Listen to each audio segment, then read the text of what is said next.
Hop, voilà.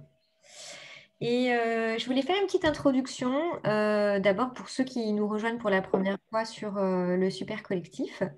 Donc, le super collectif, il a été créé il y a quelques mois face à l'urgence environnementale, sociale et les enjeux de transition des entreprises qui se font de plus en plus urgents d'accélérer, comme un élan en fait, un peu pendant le premier confinement.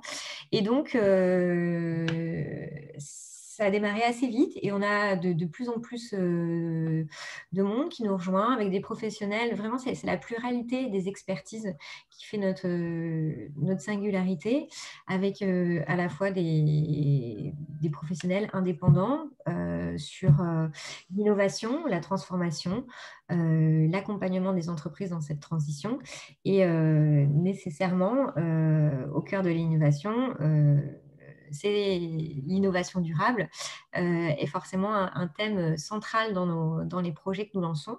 Donc, on fonctionne vraiment sur un mode co-créatif collaboratif, d'où le format de ce soir, qui vise à s'inspirer, à partager des bonnes pratiques entre pairs et à donner des envies justement de porter des projets qui pourraient permettre d'accélérer justement les choses dans les entreprises. Et donc, c'est un peu sur cette... on a fait plusieurs thématiques. En effet, on les a lancées il y a à peu près un mois. La raison d'être, la résilience des entreprises en général. Et là, il nous a semblé important, au vu de quelques initiatives qu'on voyait à droite à gauche, de se dire qu'on avait envie de traiter cette notion de Green Lab, cette envie aussi de Green Lab. Donc, je vous partage juste mon écran parce que je voulais vous présenter notre... T'as envoyé le mail, toi Le mail?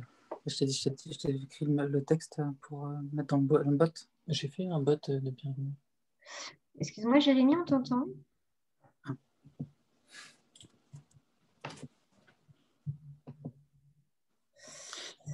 Hop, alors...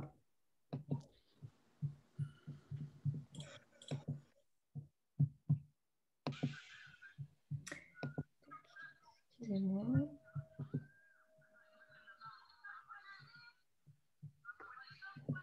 Voilà. Alors, juste un petit ordre, un petit agenda du jour et puis notre programme pour que du coup vous puissiez vous organiser en fonction. Et puis, je voulais revenir pour situer justement ce projet de Green Lab, parce qu'on entend beaucoup de choses autour de la notion de lab, qui du coup est inspirée des labs d'Open Innovation. Avec donc la collaboration au centre, l'entreprise qui justement s'entoure finalement de partenaires pour pouvoir aller plus vite dans son accélération en innovation, donc les startups, les entrepreneurs. Donc il y a vraiment cette notion qu'on a voulu rassembler autour de pas mal d'initiatives qu'on voit en ce moment.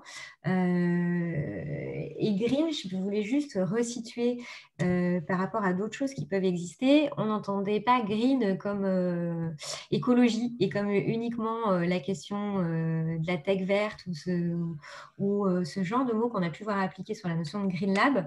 On est vraiment sur l'environnement, le social et l'économique qui fonctionnent ensemble. Donc, un profil de l'entreprise qui s'inscrit dans un bien commun et une entreprise qui s'implique avec l'ensemble de ses parties prenantes et des acteurs partenaires pour pouvoir faire avancer à la fois en termes de produits, de services, mais aussi de perspectives d'innovation, tout un ensemble de choses utiles au bien commun.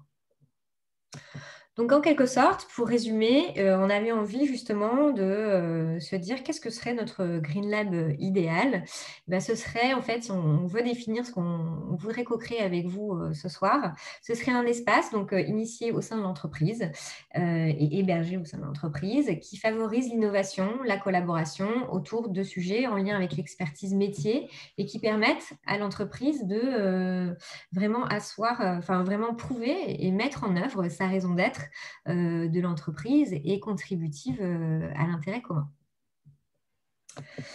Donc, la semaine dernière, on a fait un point sur des entreprises qui se structurent et qui sont relativement en avance en termes d'innovation, avec Pierre-Olivier Dubois de chez Orange qui nous a fait le plaisir de venir nous partager tout ce que Orange met en place en termes d'innovation, notamment de design circulaire. Et puis, Cdiscount avec Nabil qui est là, donc il pourra renchérir au fur et à mesure. Une organisation un peu différente, puisque chez Cdiscount, l'innovation est vraiment au cœur. Et donc, ça s'est fait de façon un peu modulaire, comme ça, en s'entourant finalement de partenariats qui sont faits au fur et à mesure. Et ça nous a montré que les choses pouvaient en effet aller très, très vite.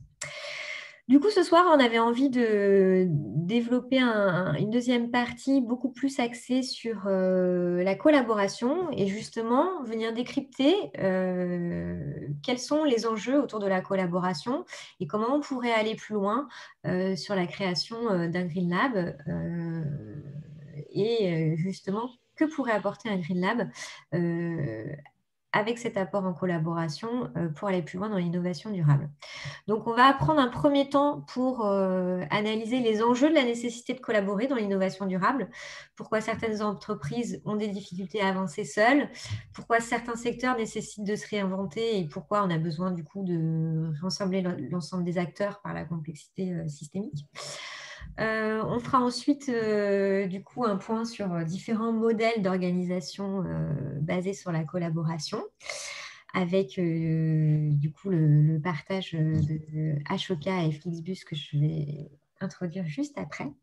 Et puis, on s'intéressera justement aux enjeux d'un Green Lab en termes de collaboration, les apports, pour enfin finir de co-construire sous cet angle collaboratif notre Green Lab idéal. Donc, c'est là où on basculera sur Miro. Néanmoins, je vais vous envoyer le lien du board dès maintenant. Si vous voulez mettre des inspirations directement dans le board, n'hésitez pas. Sinon, on le fera à la fin. On a un temps dédié, mais n'hésitez pas. Et puis, pour certains, vous connaissez le format. On construit ensemble. Donc, vous partagez vos questions, vos partages d'expérience aussi en live dans le chat. Et on sera ravis de remonter les questions. Si je ne les vois pas, vous me faites des grands signes. Et voilà. Donc, j'arrête de partager mon écran et du coup, je vous présente enfin, pardon pour l'attente, François et Marie. Donc, François Hollinger qui dirige Flixbus pour la France, le Luxembourg et la Belgique et qui nous propose un partage d'expériences très complémentaires parce qu'ils ont une façon de travailler, bon, il va vous le raconter, donc je ne m'étends pas, mais très particulière en s'entourant de startups et en créant une collaboration très forte avec elles dans leur système d'organisation. Et puis Marie Levrault, qui représente Ashoka ce soir avec nous, qui est en charge du programme notamment de collaboration avec les grands groupes. Donc Ashoka, elle vous racontera beaucoup plus en détail, mais la collaboration, puisque Ashoka accompagne les entrepreneurs sociaux et notamment la collaboration entre les grands groupes et les entrepreneurs sociaux. Du coup, je me rends compte que j'ai oublié notre temps hyper important et comme on va passer sur la partie collaborative avant, je voulais vous proposer le petit temps d'ancrage légendaire, je ne sais pas, mais en tout cas qui fait vraiment la patte du super collectif pour qu'on puisse être bien là, tous ensemble, connectés avec l'envie de contribuer et oublier un petit peu le reste de la journée derrière. Est-ce que du coup, Sylvain, je peux te laisser apaiser, on va dire, les esprits? Ça marche. Eh ben, on va bien se caler au fond de notre fauteuil, le dos droit.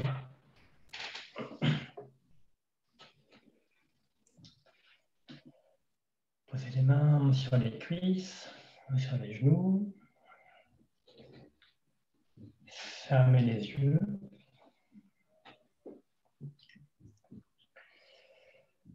Tourner nos sens vers l'intérieur du corps.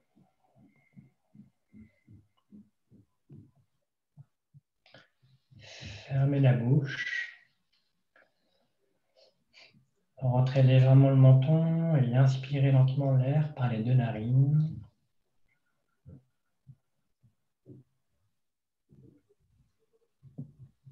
Et laissez l'air ressortir par les deux narines.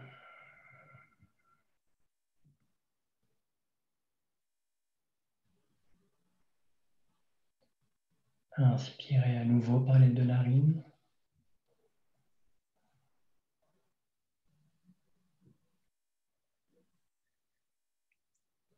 On relâche l'air.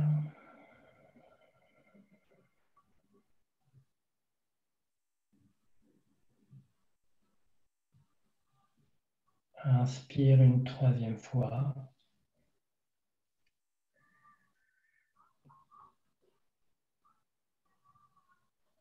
Ouvrez la bouche et laissez l'air ressortir par la bouche.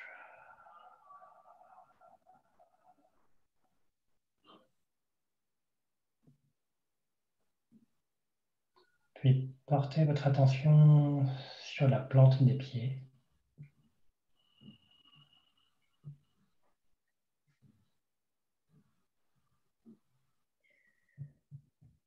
Et imaginez, essayez de ressentir qu'à chaque expiration, vous avez des petites racines qui sortent de la plante des pieds qui s'enfoncent dans le sol jusque dans la terre.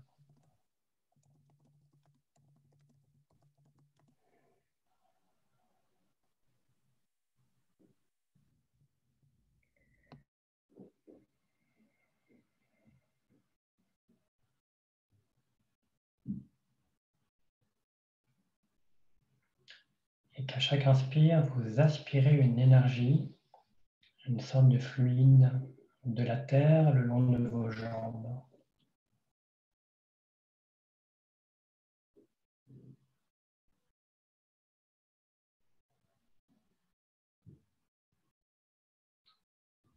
Pour vous aider, vous pouvez imaginer que votre nez se situe au centre de votre poitrine et aspire cette énergie comme à travers deux pailles que sont vos jambes, en étirant bien l'inspire.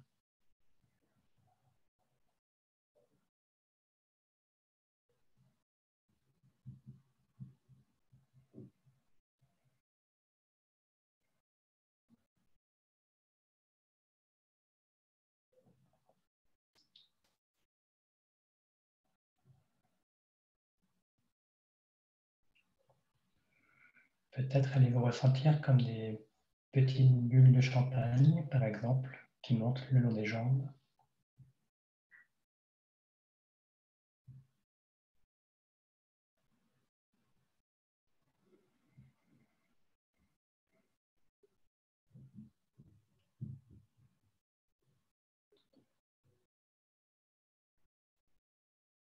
Prenez conscience de vos chevilles.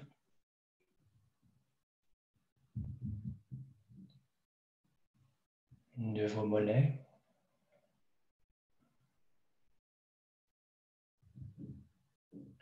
Vos genoux.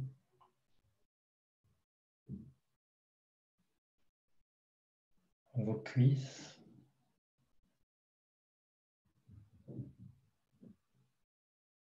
Votre fessier.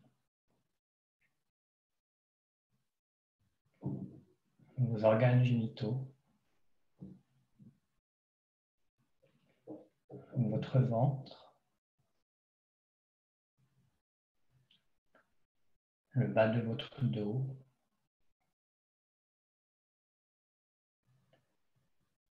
Le milieu de votre dos. Le haut de votre dos. Votre buste.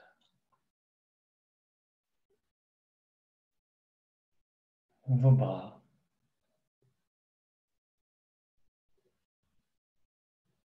Votre nuque.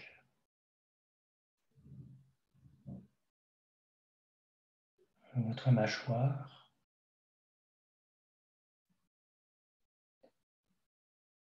Votre nez. Vos yeux. L'ensemble de votre crâne. L'ensemble de votre corps.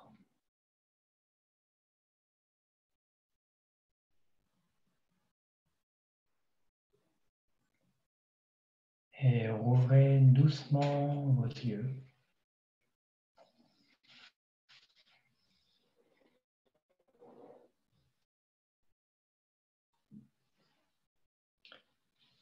Merci.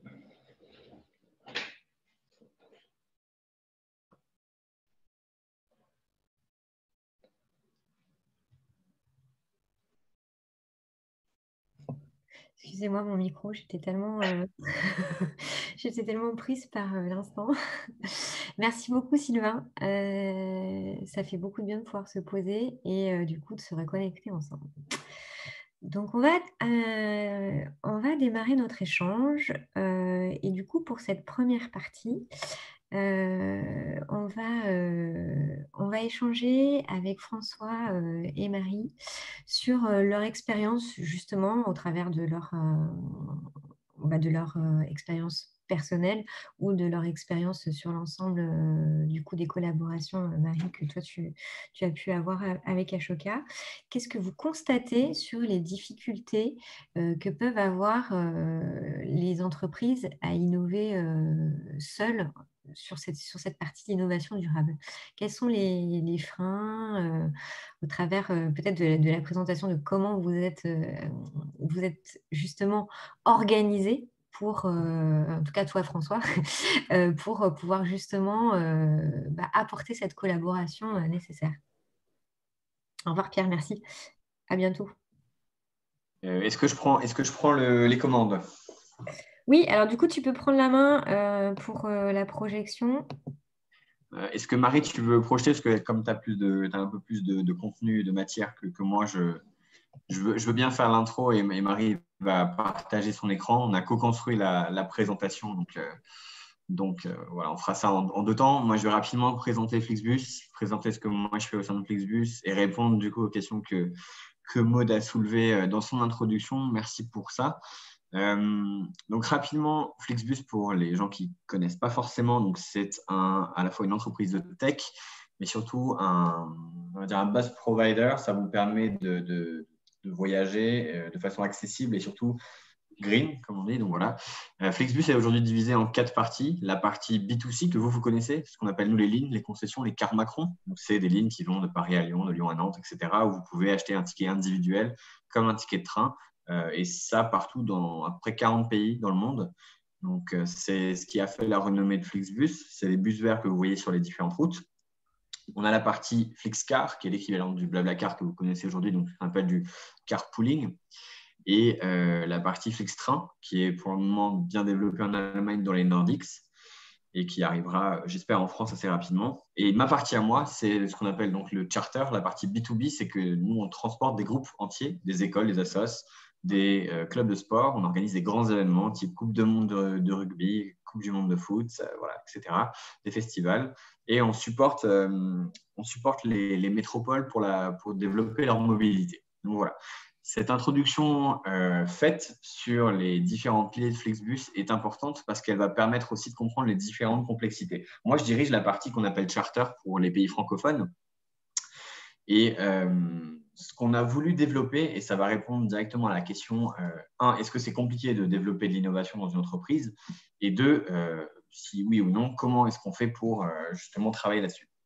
Marie, je vais juste revenir sur la slide d'avant très rapidement pour vous donner un ordre d'idée. Pourquoi? Parce que si on veut créer de l'innovation aujourd'hui dans des entreprises, il faut déjà avoir une idée de la taille. Aujourd'hui, quand on parle de grosses entreprises, tu mentionnais Orange avant, c'est des entreprises issues de l'État qui ont des milliers et des milliers d'employés. Intégrer l'innovation dans une telle structure, c'est très complexe. Aujourd'hui, c'est moins compliqué de rentrer de l'innovation dans ce qu'on appelle une scale-up, c'est-à-dire une entreprise qui a en moins de 10 ans passé de 0 à 1 milliard d'euros de chiffre d'affaires. Pour ma partie, pour que vous ayez une idée, Flixbus Charter, ça représente environ 40 millions d'euros de chiffre d'affaires par rapport à Flixbus normal qui en représente 1,5 milliard. Donc voilà, c'est juste pour vous donner l'exemple. Donc, ça nous permet d'avoir une plus grande flexibilité. Du coup, je vais passer à la slide suivante. Aujourd'hui, on a voulu décomposer les différentes valeurs que Flixbus et Flixbus Charter par extension voulaient proposer à ses clients. Et on a regardé très simplement quel est le business model actuel. C'est comme ça qu'on a conçu l'innovation. Aujourd'hui, le business actuel du bus en charter, vous vous en souvenez tous. Moi, je m'en souviens, en tout cas, c'est le bus qui m'emmenait à la piscine quand j'avais 10 ans. C'est le bus qui m'emmenait quand je faisais des matchs de basket partout en France. C'est un bus tout simple. Et aujourd'hui, c'est ce qu'on appelle un peu une entreprise archaïque. Pour pouvoir passer de cette entreprise archaïque à une entreprise à la fois innovante qui répond aux besoins actuels, mais surtout qui anticipe les besoins futurs, on a créé une approche en 6 étapes. C'est l'approche, c'est l'idée, c'est la grande vision. Et la question après, c'est comment est-ce qu'on met de l'innovation dedans. Une approche en 6 étapes, ça nous permet très simplement de répondre à la première problématique, qui est la problématique de toutes les startups et scale-up, c'est comment j'internationalise mon produit. Tout simplement, c'est que si vous prenez le monde il y a 10-15 ans, en fait, vous avez des compagnies de bus partout, présentes en Europe, qui font pas du tout la même chose, qui ne fonctionnent pas du tout de la même façon. La première chose, c'est donc d'uniformiser. Donc, c'est ce qu'on appelle surpasser le challenge du transport local, c'est de proposer un standard. Et vous pouvez le faire quand vous appelez Flixbus, vous ne pouvez pas le faire quand vous appelez SFR ou Orange, parce que c'est devenu trop compliqué, vous n'avez plus du tout la marge de manœuvre pour le faire. Pour pouvoir répondre à ça, c'est beaucoup plus simple d'intégrer de l'innovation, c'est-à-dire d'aller chercher la startup qui va vous aider. Et des exemples, il y en a des milliers. Des exemples, que ce soit sur votre offre ou que ce soit sur votre fonctionnement interne. Si je prends un exemple que vous connaissez peut-être tous, c'est Payfit, qui est une des grandes startups françaises de ces 2 dernières années qui a vraiment révolutionné le système de paiement au sein d'une entreprise et le système de comptabilité. Je ne sais pas si vous-même dirigez une entreprise. Moi, ce qui m'arrive, c'est que la comptabilité, c'est sincèrement à se tirer une balle. C'est que si vous n'êtes pas comptable, ça rajoute des couches de complexité. Si en plus de ça, vous êtes dans 10-15 pays en Europe, il y a 10-15 taux de TVA, taux de remboursement, etc. Ça devient très compliqué. Payfit a résolu ce problème. Et c'est comme ça qu'on intègre, nous, de l'innovation, tout simplement en intégrant ces structures-là. Donc ça, c'est pour les 2 premiers, c'est-à-dire on va prendre notre offre standard et on va essayer de comprendre comment on peut la rationaliser via l'innovation. Après, on a le focus écologique, qui forcément est extrêmement important, pas simplement pour des termes de communication, c'est qu'aujourd'hui, c'est une demande du marché. C'est-à-dire qu'à la fois, c'est une demande sur la structure, c'est une demande sur les produits que vous proposez, les bus par exemple, mais c'est aussi une demande sur le client final. C'est-à-dire que le client final, dans son processus d'achat, il va considérer l'écologie. Évidemment, il y a des pôles de dépenses qui vont être plus importants que d'autres. Nous, on a fait un sondage sur 2000 clients en début d'année et donc 82% des gens en priorité placent le prix, mais en 3e, placent l'écologie dans leur processus d'achat. C'est-à-dire que demain ou après-demain, quand on va comparer des offres, on va certes regarder le prix, mais une fois qu'on a le même prix, un des processus et un des modes de décision, un des facteurs décisionnels va être l'écologie. Donc ça, c'est ce qu'on s'est dit. On révolutionne le bus, on fait en sorte que ça soit plus standardisé, on intègre de l'écologie par des nouvelles technologies, par une capacité à économiser la dépense en essence, la capacité à compenser sa dépense carbone, etc., etc. Une fois qu'on a ça, on a le contrôle du funnel. Et ça, c'est encore une fois quelque chose de très important pour n'importe quelle entreprise du XXIe siècle. Le contrôle du funnel, c'est la compréhension et le contrôle de son client. Entendons-nous bien, quand je dis contrôle, c'est savoir qui rentre dans son bus et savoir ce qu'il fait en dehors de ça. Pourquoi ? Parce que ça va nous permettre de mieux comprendre qui il est, ce qu'il fait et comment on peut toucher ces personnes-là. Pas pour du contrôle ou pas pour lui vendre plus, mais c'est simplement pour être sûr qu'on propose l'expérience la plus soft et la plus intelligible possible pour lui. C'est une chose qui n'existait pas du tout avant. Avant, vous montiez dans un bus, que vous soyez un club de foot ou de rugby, tout le monde s'en fout. Nous, ce n'est pas le sujet. Le sujet, c'est que derrière, on va vouloir proposer une offre standardisée à tous les clubs de rugby de France. C'est en fait ce qu'on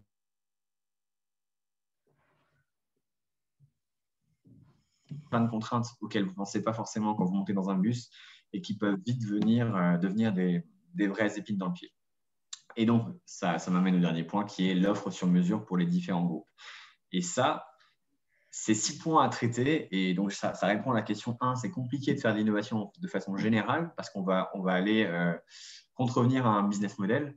Et la deuxième chose, c'est comment est-ce qu'on le fait ? Eh bien, comment est-ce qu'on le fait ? On ne peut pas faire de l'innovation par touche. Et je pense que Marie sera d'accord avec moi là-dessus. C'est qu'on ne peut pas faire de l'innovation sur chacun des points un petit peu. En fait, il faut vraiment qu'on prenne des grands engagements. Et je vais vous montrer sur la slide d'après.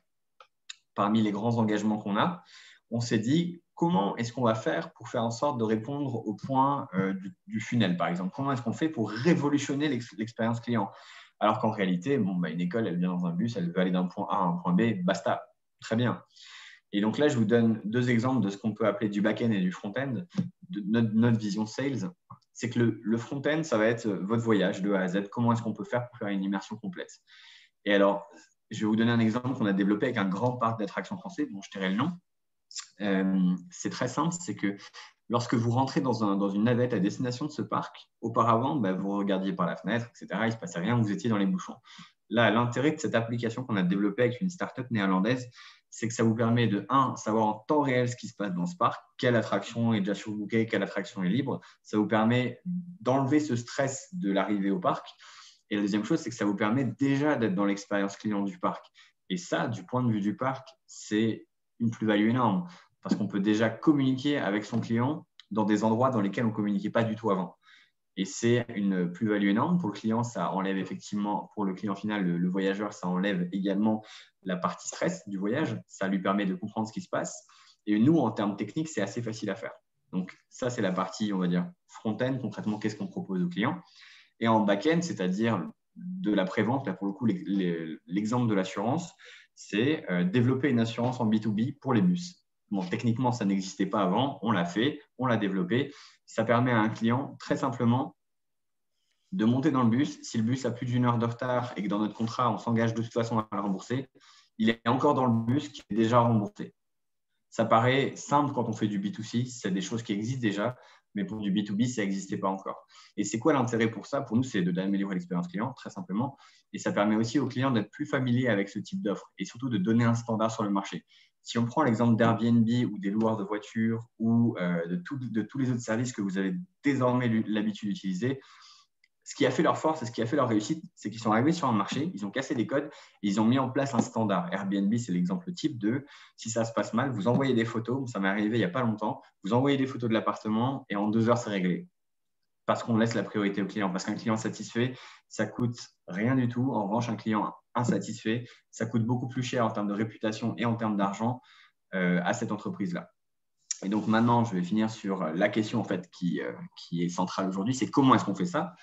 Tout simplement, on a créé une structure agile au sein de la structure. J'ai rassemblé une équipe, comme l'agence touriste, en prenant des sales, du business development, des fonctions support, marketing, finance, et je les ai intégrés dans un groupe à part que moi-même je dirige, en laissant donc, en sortant des standards de décision et en leur disant vous avez le champ libre pour expérimenter ce que vous voulez à partir du moment où ça rapporte de l'argent à l'entreprise. Et l'exemple type, c'est l'assurance. On a approché une start-up française qui fait de l'assurance.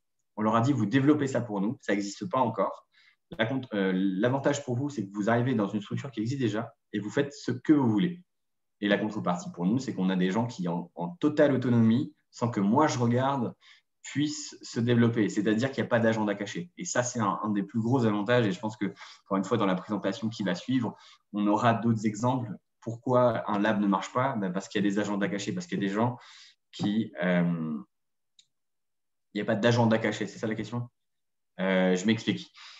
Pourquoi? En fait, une des raisons pour lesquelles les labs ne fonctionnent pas forcément bien en entreprise, c'est parce que la personne qui est à l'ouvrage ou la personne qui dirige a un agenda derrière, c'est-à-dire je veux être promu, je veux montrer ci ou ça. L'intérêt que j'ai dans ce lab, c'est de permettre que ça accélère, c'est-à-dire que ce produit assurantiel, s'il passait par les réseaux normaux, c'est-à-dire en direct avec le CEO qui valide, qu'on fasse les projections financières, ça prend 1 an et demi, même chez Flixbus. L'intérêt, c'est que le service assurantiel, on l'a développé en 4 mois. Et c'est donc l'intérêt majeur. Je ne sais pas si j'ai une slide encore après, Marie. Non. Donc, du coup, voilà pour la partie Flixbus. À retenir, c'est que l'innovation, c'est plus simple à rentrer quand on est dans une scale-up qui est née par l'innovation, qui a cassé un marché. Et le learning suivant, c'est il faut sans cesse remettre en cause son business model. Pourquoi? Parce que ce que vous faites, il y a des mecs de 16 ans qui, dans une université, peu importe où, sont déjà en train de développer une meilleure version.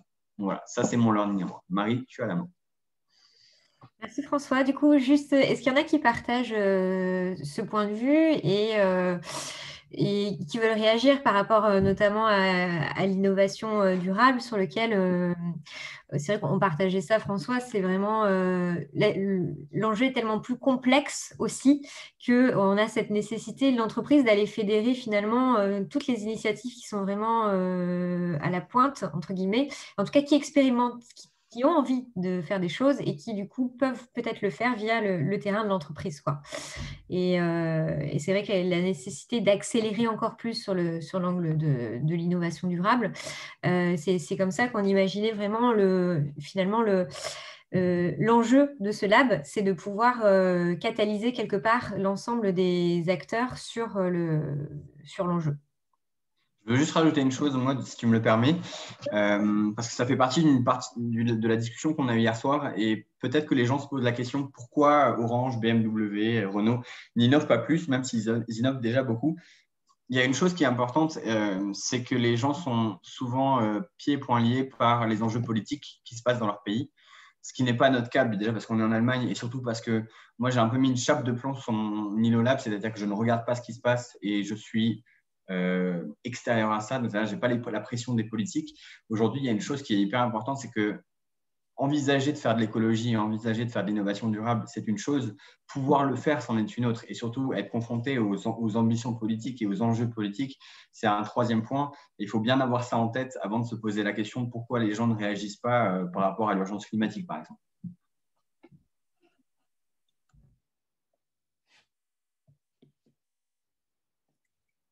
Alors Marie, du coup, alors, je vois l'écran de Marie.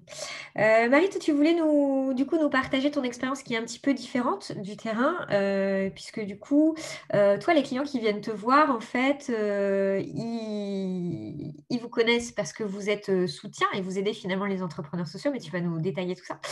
Et du coup, j'imagine qu'ils te partagent aussi les freins qu'ils rencontrent et pourquoi finalement ils ont besoin de fédérer d'autres acteurs au sein de leur entreprise pour pouvoir collaborer et aller plus vite sur l'innovation durable. Ouais, merci Maud. Je vais répondre à ta question, mais pas tout de suite. Juste pour peut-être vous présenter rapidement Ashoka, parce qu'on ne sait pas forcément ce que c'est, et la dimension d'entrepreneurs sociaux, parce que nous, c'est effectivement ça qu'on fait. On fait collaborer des entrepreneurs sociaux avec des entreprises. Et donc, on accompagne toute cette... on met en place des stratégies d'innovation durable grâce à ces collaborations. Mais peut-être avant de commencer là-dedans, déjà, je vais essayer de changer de slide. Et c'est bon. Déjà, j'aimerais bien que vous me disiez rapidement dans le chat, selon vous, quelles sont les caractéristiques d'un entrepreneur social? Parce que on ne sait pas forcément quoi mettre derrière, ce n'est pas forcément hyper clair. Donc, j'aimerais avoir votre idée là-dessus, quelques mots-clés, ce qui vous sort par la tête. Il n'y a pas de mauvaise ou bonne réponse. Alors, je vais sur le chat. Je ne peux pas tout faire en même temps, en fait. Alors, attends, je te l'ai dit, Marie, bouge pas. Moi, okay. Alors, on a humaniste, répond à un besoin de société. Le quoi, pardon? Répond à un besoin de société. Oui, très bien. Animé par une forte raison d'être. Ah, ça, moi, je suis à fond. Porteur de projets sociétaux.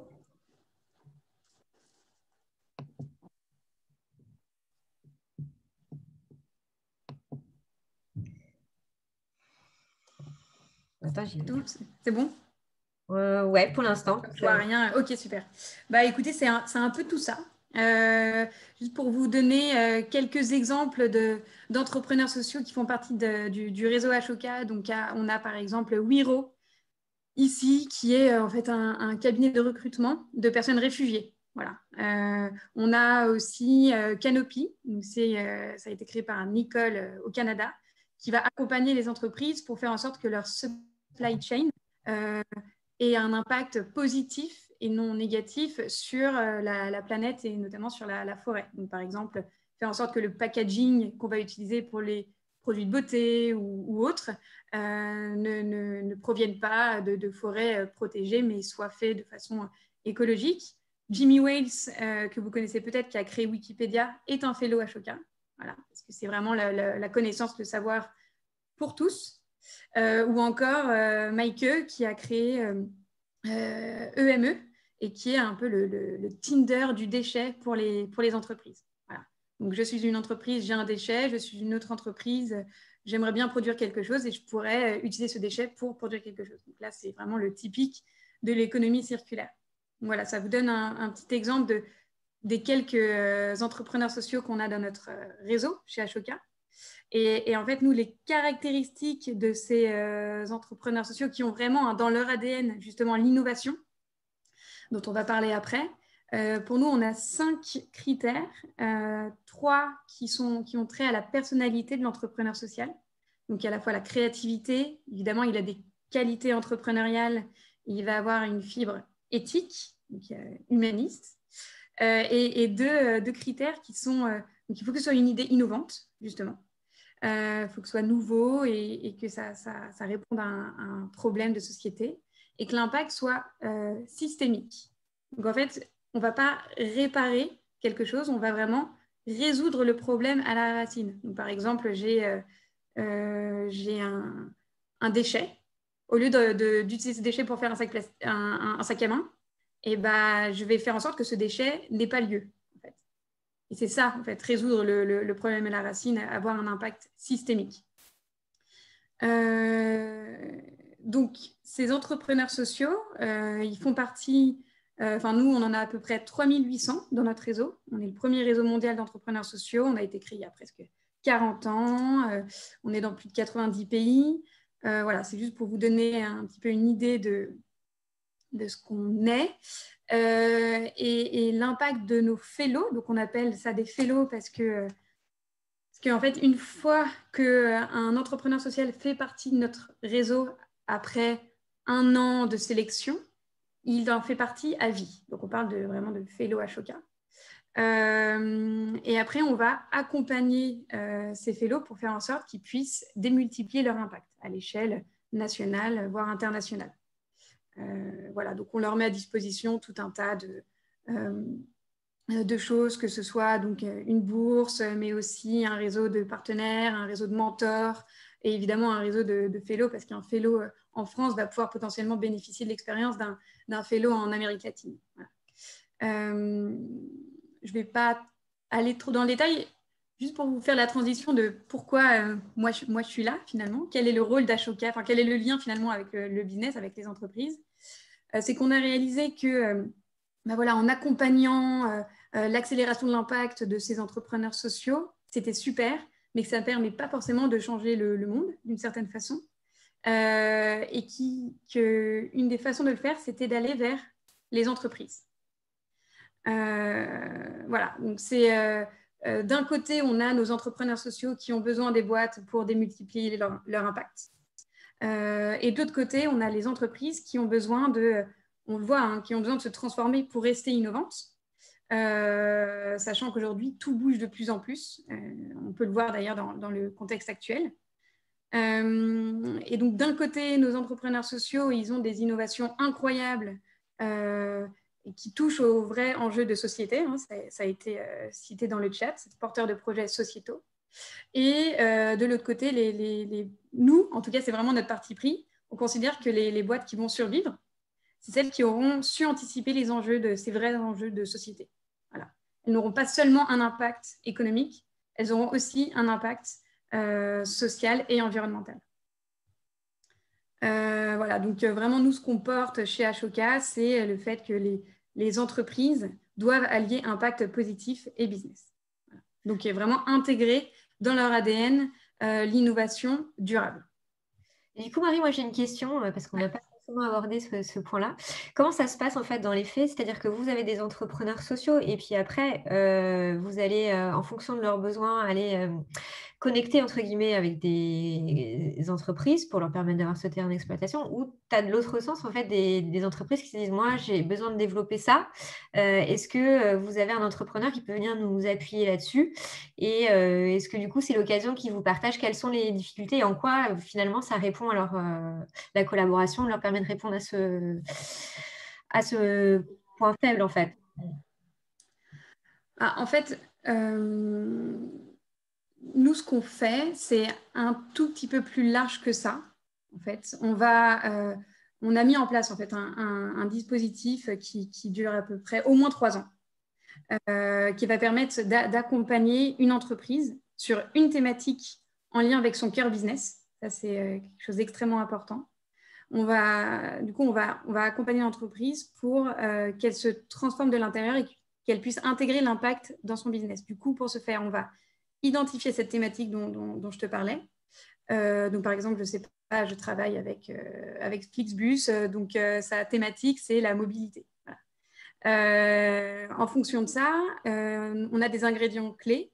Il faut qu'on ait le sponsorship du top management, donc le CEO. Parce que si ce n'est pas porté par le top management, le sujet ne va pas forcément avancer. Ouais, c'est des choses qu'on a vues aussi, qu'on a partagées la semaine dernière, qu'en effet, le soutien des COMEX et souvent du dirigeant, finalement, se ressent. Exactement. C'est des enjeux exactement ça. C'est de fédérer tout le monde, finalement. Ouais. Exactement, parce que, et donc, souvent, le biais, tu vois, de nos organisations, c'est peut-être de s'adresser que à la direction RSE ou que à la direction RH ou que la direction innovation.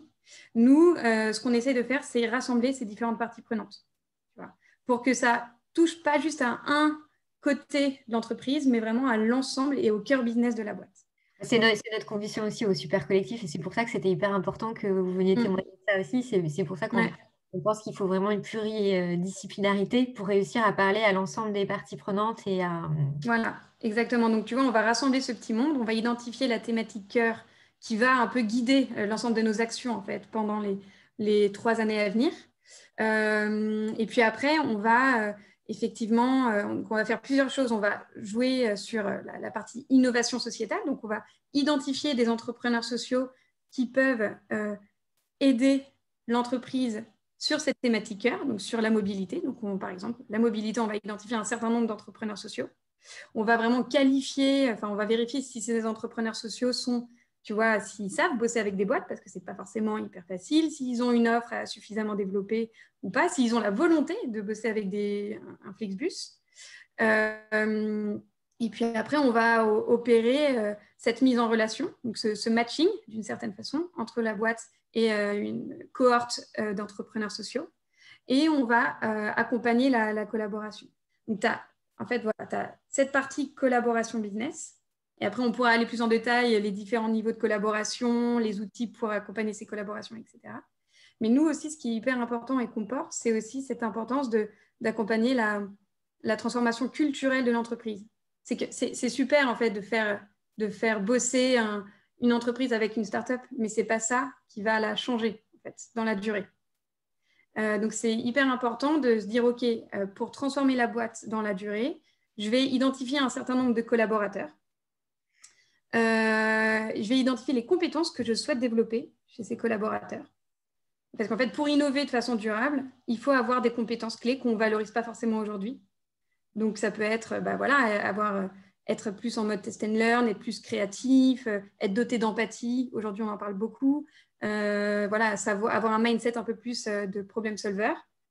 Et on va mettre en place les bons dispositifs pour former, acculturer ces collaborateurs pour être eux-mêmes, finalement, dans un second temps, des entrepreneurs sociaux et environnementaux. Voilà. Donc, ça se joue sur les 2 tableaux, en quelque sorte. Ok. Voilà. Je ne sais pas si j'ai répondu à ta question.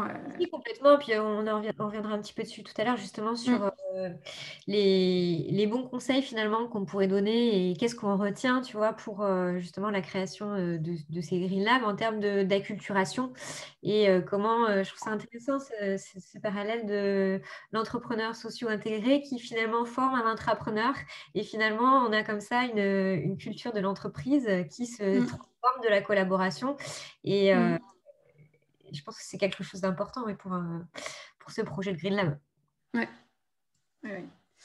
Voilà, je pense que je peux arrêter de partager mon écran maintenant. Tac. Oui, je vois une question. Est-ce que Ashoka est comme le Moves? Donc, le Move, ça veut dire le mouvement des entrepreneurs sociaux. Alors, le Move, déjà, c'est français.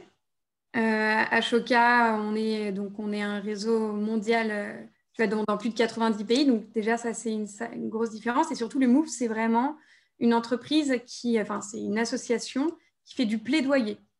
et qui fait du plaidoyer pour faire en sorte que l'entreprise de demain, effectivement, soit plus durable et un impact plus positif sur la société. Donc, c'est assez complémentaire, hyper complémentaire. Nous, on va accompagner, outiller des entrepreneurs sociaux pour qu'ils puissent changer d'échelle et on va accompagner les boîtes pour qu'elles puissent intégrer dans leur business davantage l'impact. Le Moves, ils font plus de la... Enfin, ouais, c'est ça, c'est du plaidoyer. Ils vont parler avec les politiques, ils vont engager des entrepreneurs sociaux et d'autres entreprises pour que voilà, on change un peu le système. Merci Marie. C'est clair pour toi, Sylvie, du coup? OK? J'ai une question. Oui. Alors, merci Marie, merci François pour cette présentation, c'était assez riche. J'ai une question pour Marie. Quelles sont les difficultés que vous rencontrez quand vous mettez en place des stratégies en fait, pour collaborer avec les grands groupes et notamment pour les programmes d'accompagnement et d'acculturation des collaborateurs, surtout au niveau en fait, des grands groupes, surtout, avec notamment les COMEX et les métiers dans cette approche d'accompagnement. Ouais, merci pour cette question. Alors, les difficultés, c'est avant de commencer le partenariat.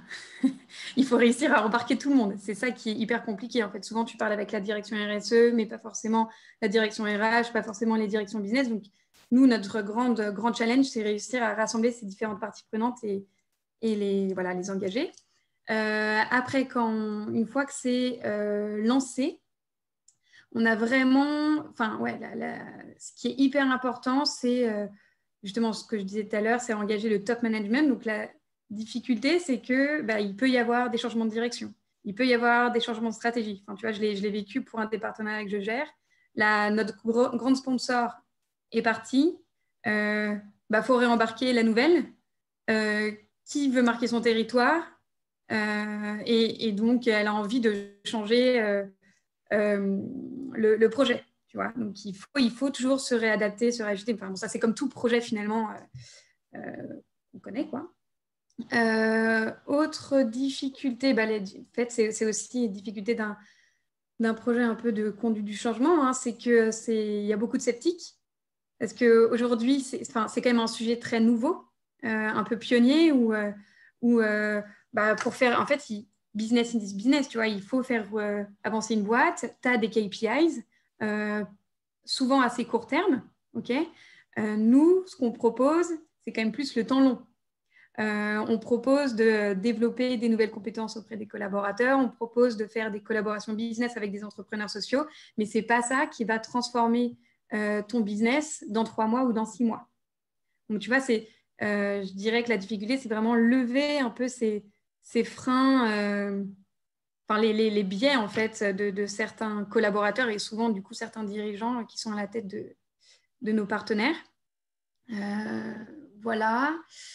Et après, les autres difficultés... J'avais posé cette question, c'est parce qu'en fait, la RSE, c'est un sujet, je voulais savoir en fait s'il y avait des particularités en fait, inhérentes en fait, à la RSE.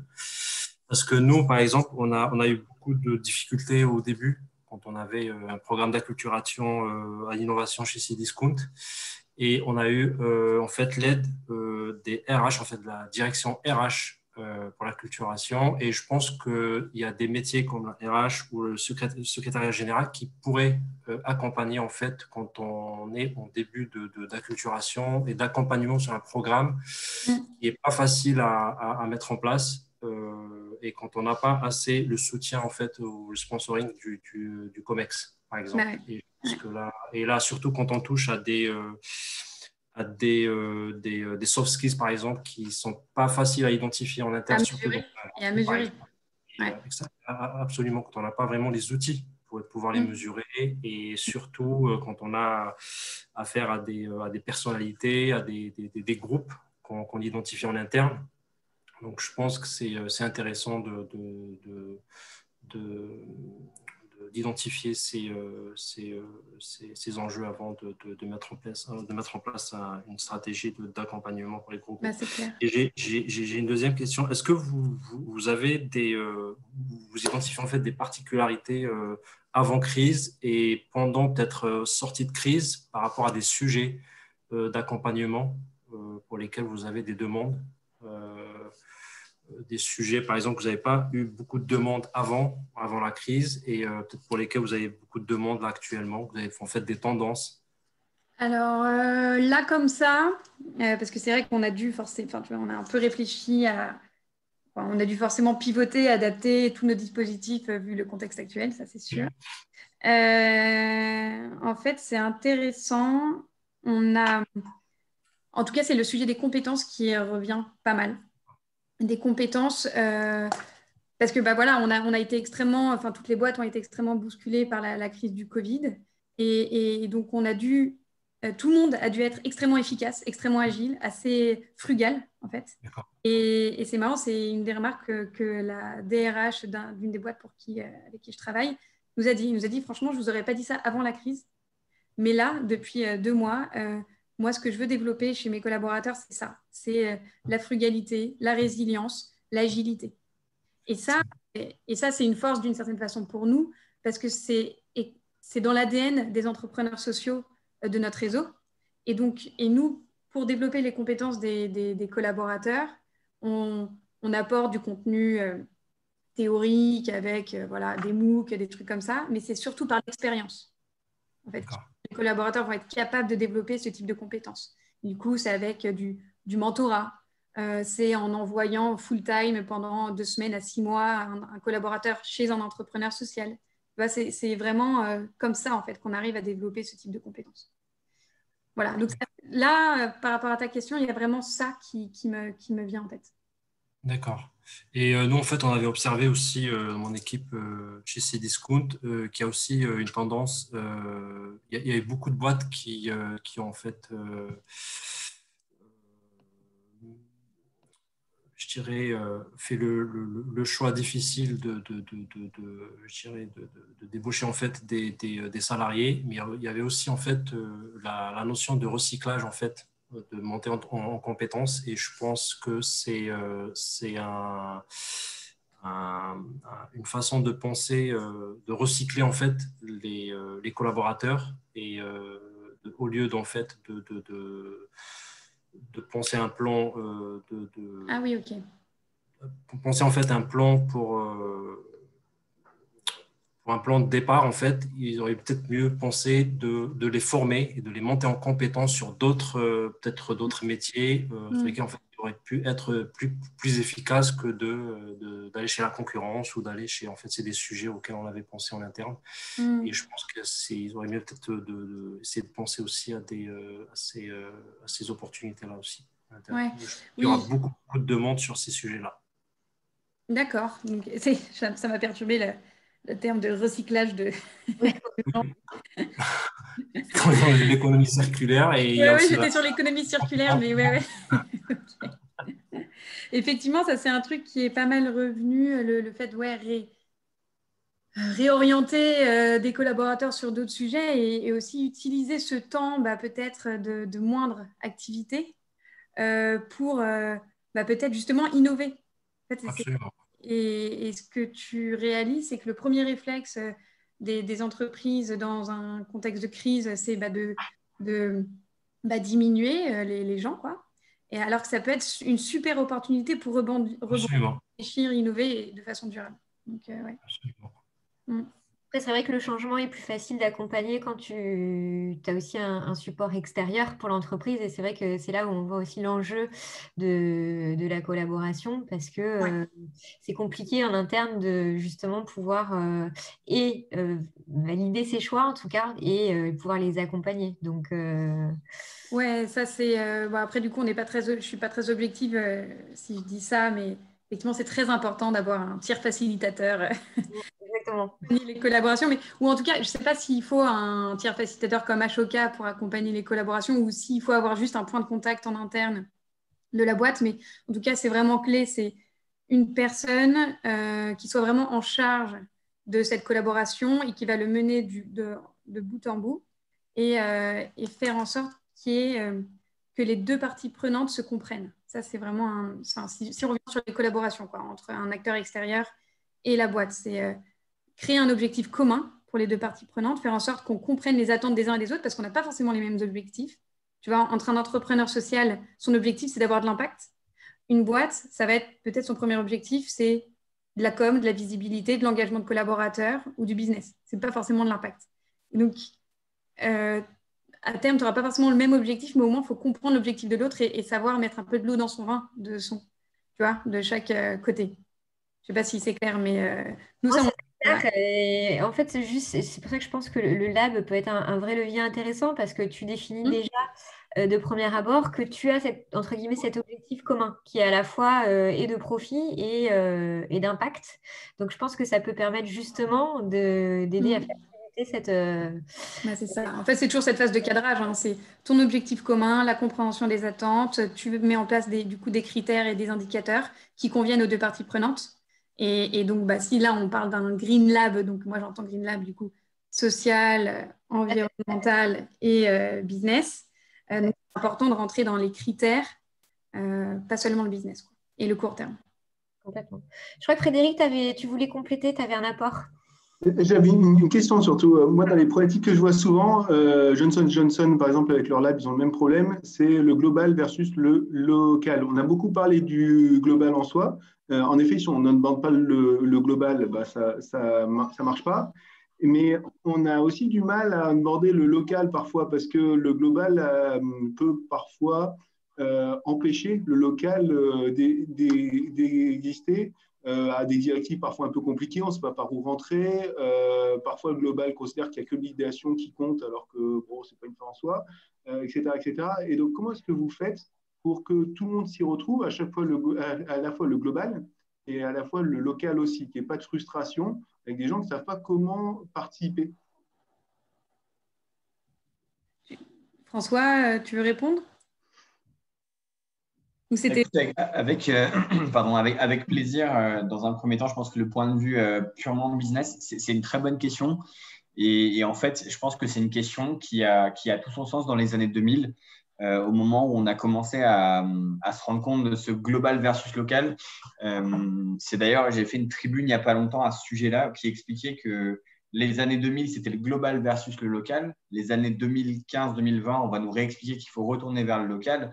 Et en fait, ça n'est que, on va dire, le fait de se rendre compte que deux stratégies ne fonctionnent pas. C'est une très bonne question parce qu'en réalité, je disais au tout début de ma présentation que quand tu veux réussir un scale-up, tu dois standardiser. Qui dit standardiser dit globaliser. Or, c'est ton équilibre des 20-80, c'est que 80% de ton offre doit être standardisée. Mais là où tu as tout à fait raison, c'est que tes 20% restants doivent être localisés déjà par la langue, par exemple, c'est un exemple type, par les us et coutumes, etc. Et comment est-ce que tu y arrives au travers de ton Green Lab? C'est justement en prenant ça en compte dès le début. Je pense que Marie parlait d'une phase de cadrage et c'est, à mon sens, ça qui a trop vite été oublié. C'est quand dans les années 2000, on s'est dit, c'est pas grave, on s'en fout, 80%, ça suffit. 80% du business fait, ça suffit, et les 20%, ils n'ont qu'à s'adapter. Aujourd'hui, si moi, je veux, par exemple, mettre un bus en Ukraine, je ne sais pas si quelqu'un est spécialiste de l'Ukraine, mais moi, avant de réfléchir à l'Ukraine, je me suis beaucoup renseigné. Et en fait, tout ce qui est standardisable là-bas, après, tu dois l'adapter au local, à comment ça fonctionne. Un exemple très simple pour que vous puissiez comprendre le fond de ma pensée, c'est qu'en Italie, 40% de nos ventes, elles sont faites dans des tabacs. Ça veut dire quoi? C'est-à-dire que les Italiens, ils vont au tabac, ils achètent des tickets de bus. Ça, si tu ne le sais pas avant de commencer, en fait, tu peux standardiser ce que tu veux de chez Flixbus, tu n'y arriveras pas. Donc, je ne sais pas si ça répond à ta question, mais en fait, c'est intégration des coutumes locales, intégration des gens qui ont aussi cette volonté d'aller plus loin. Et c'est pour ça que c'est hyper important de ne pas placardiser les gens quand tu les mets dans un Green Lab. C'est que cette envie d'aller plus loin et d'aller comprendre les 20 derniers pourcents restants, ça fonctionne que si tes gens ils sont onboardés et qu'ils ont vraiment envie de faire avancer l'entreprise. Alors, je te remercie pour la réponse très inspirante. Je vois Danone en particulier qui était très global et qui est en train de virer tout ce qui est headquarter pour passer sur du local. Moi, je vois un gros courant aujourd'hui où on essaie de faire du local, mais dans des très grands groupes, on a besoin d'avoir du global pour avoir de la visibilité, il y a une appétence au risque qui est assez limitée aussi, donc il y a des sortes de garde-fous au niveau global. Donc le global est quand même assez important. Mais derrière, ma question c'est plus comment est-ce qu'on fait pour qu'en local, comment est-ce que vous faites pour qu'ils aient l'impression que c'est aussi pour eux, que ce n'est pas que pour le top management et que c'est que des projets qui sont poussés par toi, par exemple, au niveau global, et qu'ils ont un coup à jouer. Nous, on a beaucoup de frustrés aujourd'hui qui ont l'impression que c'est que des projets pour le top management. En fait, je peux te répondre en te parlant d'un projet qu'on a mené avec Marie il y a quelques années. Donc, quand je n'étais pas encore chez Flixbus, on a travaillé sur un Innovation Lab dans une boîte qui s'appelle Bell, qui fait des fromages, la vache Kiri, Babybel. Et le fond de l'idée, c'était parce qu'on n'arrive pas à toucher les marchés africains par le standard, le global. Oui, on arrive à vendre du Kiri, en veux-tu, en voilà. Mais le produit est trop complexe à développer en global. Donc, on a pensé à un container dans lequel on fabriquerait des prototypes de fromage pour les présenter en fait un peu aux populations plus localisées. Et là, en fait, quand on voit ton équipe sur place faire ça, mon sentiment, mais après ça s'arrêtera là, hein, c'est je pense que là, les gens sentent que tu fais une différence aussi. Je ne sais pas si ça répond à ta question. Mais...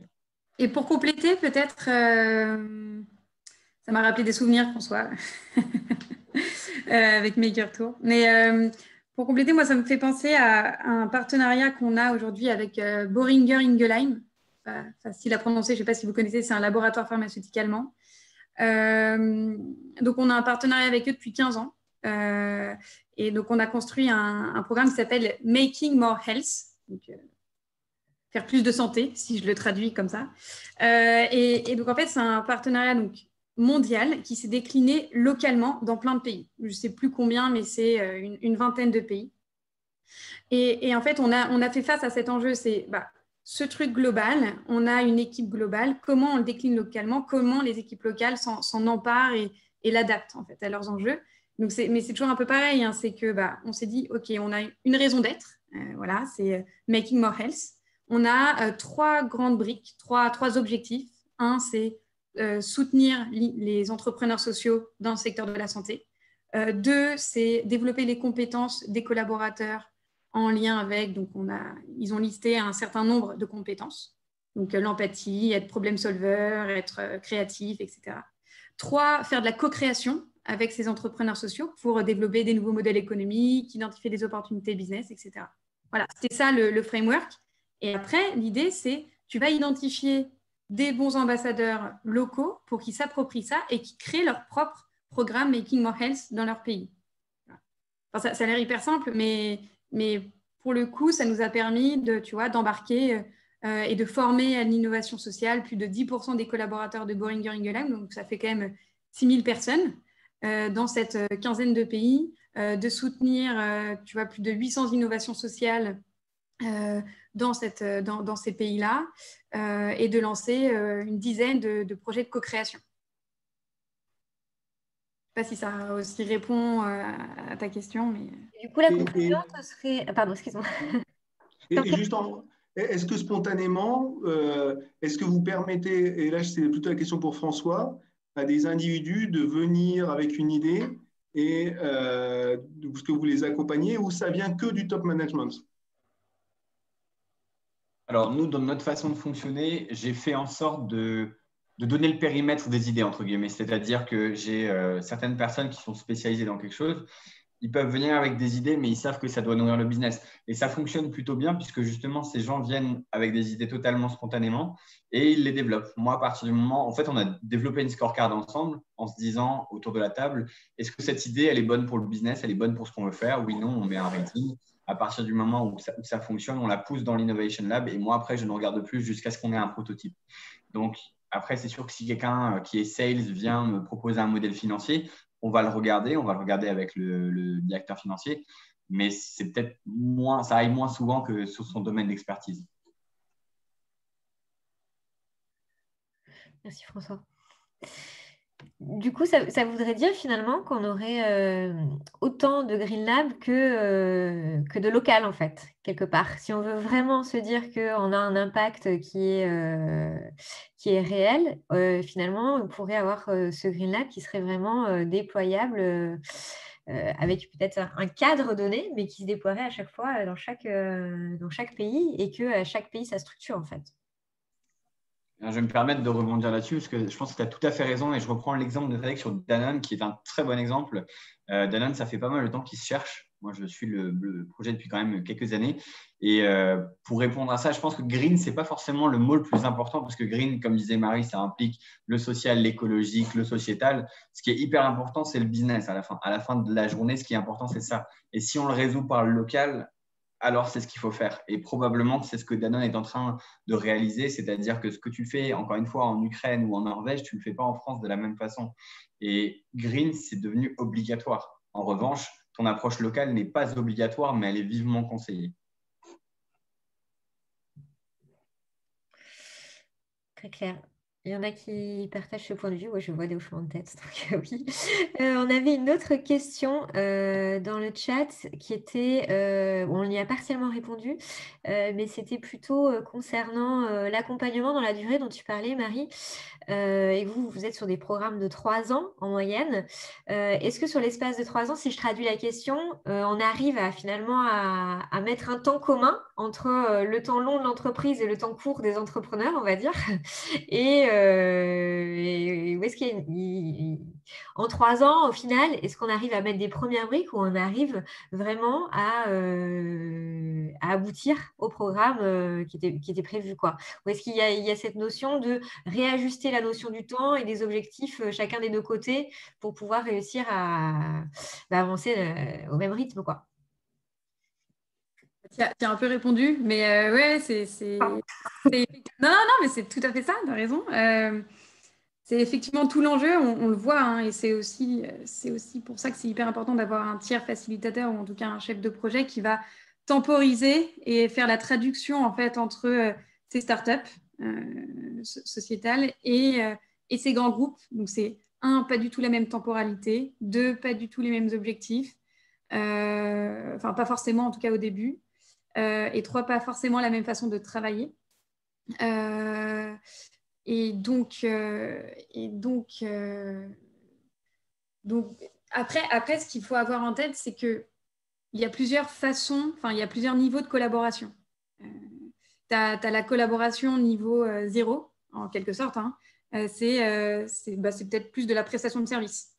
Tu vois. Donc, tu vas acheter une prestation à un acteur tiers. Donc, typiquement, je vous parlais de Wiro, qui est un cabinet de recrutement de personnes réfugiées. Bah, voilà. Moi, j'ai envie d'être plus dans la diversité, plus inclusif dans ma boîte. Bah, je vais recruter des personnes réfugiées avec Wiro. C'est une forme de collaboration, mais c'est surtout de la prestation de service. Là, c'est rapide, c'est un quick win, tu vois. Même si c'est quand même long parce que le temps qu'on prenne des décisions et tout en interne, voilà, mais ça va. On est plus sur de l'apport d'expertise que sur de la vraie collaboration, entre guillemets. C'est de la collaboration, oui, voilà, tu vas outsourcer l'innovation, tu vois, durable d'une certaine façon, et tu vas aussi apprendre ces nouvelles pratiques du recrutement indirectement. Tu vois. Le niveau 2, tu vas intégrer une innovation durable dans tes pratiques, dans tes process, dans ton activité. Donc là, typiquement, j'ai l'exemple de, je ne sais pas si vous connaissez Mosaïque RH, qui est un cabinet, toujours dans le RH du coup, mais cabinet de recrutement de la diversité, donc qui va aider des boîtes à recruter des personnes issues de quartiers en difficulté, enfin, quartiers prioritaires, etc.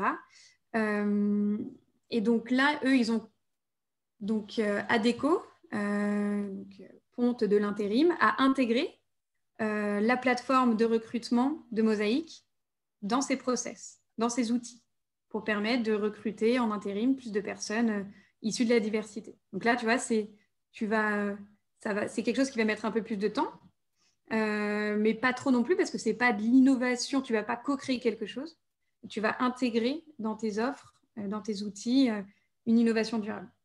Et après, si tu vas vraiment dans le temps long, et donc là, ça peut prendre 3 ans ou autre, c'est tu vas faire de la co-création. Ouais, c'est ça. Tu es une boîte, tu as un problème, il n'y a pas encore cette solution qui existe, clé en main, mais tu as un acteur, un entrepreneur social qui a l'expérience, qui pourrait avoir les bonnes compétences pour t'aider à le faire. Donc là, tu te mets dans une démarche de co-création. Donc là, effectivement, c'est du temps long. Nous, on a le cas là, d'une plateforme pour des patients ayant des troubles pulmonaires qui est en train d'être co-créé par un entrepreneur social du réseau HOK qui s'appelle Ciel Bleu et justement Boehringer Ingelheim, ça fait 3 ans qu'ils bossent ensemble et ils viennent tout juste de lancer le POC de la plateforme. Tu vois. Donc, voilà. Et donc là, tu vois, pour le niveau 0, la prestation de service, bon, par exemple, un Ashoka est intéressant parce qu'on va identifier les bons entrepreneurs sociaux en fonction des besoins, mais tu n'as pas besoin de beaucoup plus d'investissement de notre part, tu vois, enfin, de temps de notre part. Par contre, pour un sujet de co-création, c'est vrai que ça peut être utile d'avoir un tiers facilitateur parce que Mais oui, c'est long, quoi. c'est un accompagnement. C'est vraiment un accompagnement. Le chemin ensemble, quoi. Ouais, c'est exactement ça. Ouais. Merci beaucoup, Marie. On a une autre question pour François de Sylvie. Donc, Sylvie, je vais essayer de la transcrire, mais tu n'hésites pas si tu veux. Je te laisse poser ta question. C'est quand même plus. Oui, je voulais vous demander, en fait, l'initiative, elle est venue donc de votre part parce que vous êtes sensibilisé donc à cette notion de Green Lab, ou est-ce qu'il y a eu une demande de la hiérarchie allemande, par exemple, et est-ce que c'est développé dans les autres pays de la zone francophone que vous gérez, et quid des autres zones du monde entier? Voilà. D'accord, je vais essayer de répondre succinctement. Alors, c'est une idée que j'ai eue moi, évidemment, en accord avec le CEO, puisque c'est mon boss direct, donc on en a pas mal discuté. Lui étant très pragmatique, ça pour le coup, l'avantage de bosser avec des Allemands, c'est que ça leur permet de dire oui ou non sans forcément trop se poser de questions. Et c'est compliqué de dupliquer cette approche-là sur les autres marchés parce qu'encore une fois, on parlait du standard et du global. Donc moi, ce que j'ai proposé à mes collègues des autres pays, des autres régions, c'est de passer en mode pilote. Encore une fois, c'est que voilà, on fait un pilote et à partir du moment où le produit, on a un MVP, on voit s'il est standardisable sur les autres marchés. Alors parfois, ça marche. L'exemple de l'application mobile, c'est assez facile. L'exemple de l'assurance, c'est un mauvais exemple puisque l'assurance, c'est lié à la réglementation de chacun des pays. Donc c'est pour ça que la complexité fait que pour l'instant, on n'est que sur les zones francophones.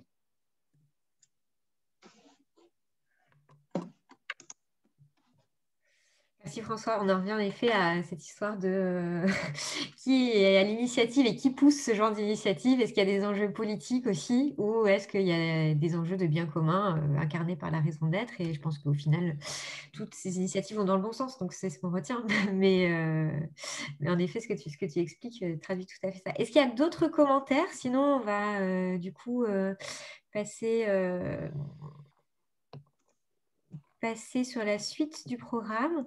Donc, on a parlé de la façon dont vous étiez organisé, des schémas de collaboration. Peut-être, Marie, ce qui est intéressant, enfin, on l'a déjà quand même pas mal parcouru parce qu'on l'a fait au fur et à mesure des questions. Est-ce qu'il y a des schémas de collaboration hyper atypiques qui seraient intéressants de partager parce qu'ils sont vraiment assez incroyables et novateurs, quoi.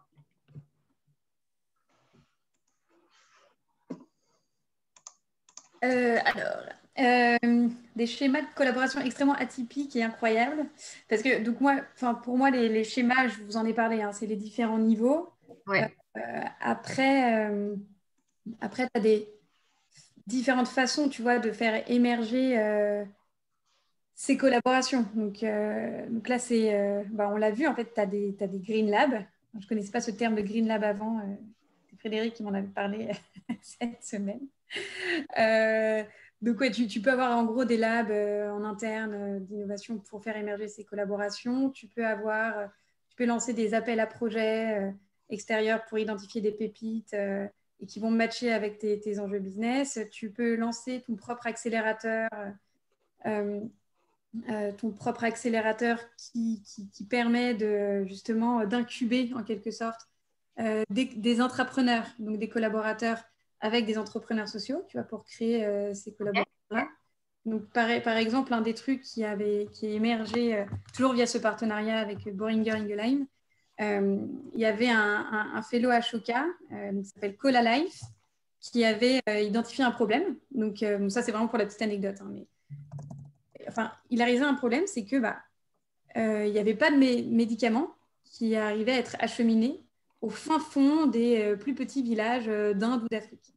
Pourtant, il y avait des canettes de coca partout. Enfin, vous l'avez sûrement vu en voyageant, tu trouves du coca partout ou des Oreos. Mais après, des médocs ou même de l'eau, pas forcément. Et donc, il s'est dit, mais comment je peux acheminer mes médicaments dans ces plus petits villages où même il y a du coca? Et du coup, il est allé voir Coca.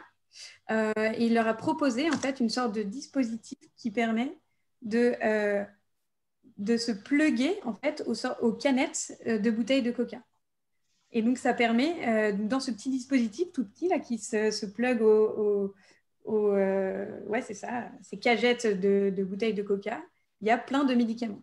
Voilà. Et ça c'est un exemple de co-création porté par un entrepreneur social avec une grande boîte comme Coca, poussée par un laboratoire pharmaceutique comme Boehringer Ingelheim.